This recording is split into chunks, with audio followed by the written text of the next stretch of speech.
ஆட்சி வந்தது.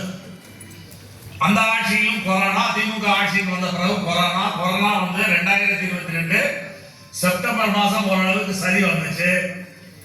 ஆனால் அண்ணா திமுக ஆட்சி அதுக்கப்புறம் பேச்சுவார்த்தையை ஒழுங்காக துவங்கவில்லை. இந்த சூழ்நிலையில் நம்முடைய சம்மேளன மாநாடு நடைபெற்றது.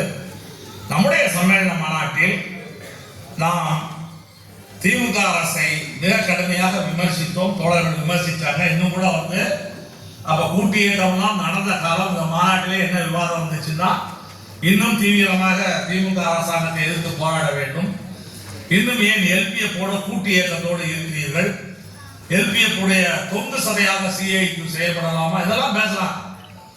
கடைசியில் அந்த மாநாட்டினுடைய இறுதியில் எங்கள் பிரச்சனை தீராவிட்டால் எந்த பேருந்தும் ஓடாது என்ற கோஷத்தை நாம் முன்வைத்து மாநாட்டு பேரணி, அதுக்கப்புறம் நடந்த மிகப்பெரிய இயக்கங்கள், எங்கள் பிரச்சனை தீராவிட்டால் எந்த பேருந்தும் ஓடாது என்று ஏஎஸ் அந்த மாநாட்டில் முன்வைத்த முழக்கம் கிட்டத்தட்ட எல்லா போக்குவரத்து தொழிலாளிகள் மத்தியிலும் ஒரு 2 நாட்களுக்குள் ஒரு மனதில் இருக்கக்கூடிய கோஷமாக, சில கோஷங்களை முன்வைத்துத்தான் இப்போ சமீப காலமாக எல்லா அரசியல் கட்சிகளுமே இப்போ வந்து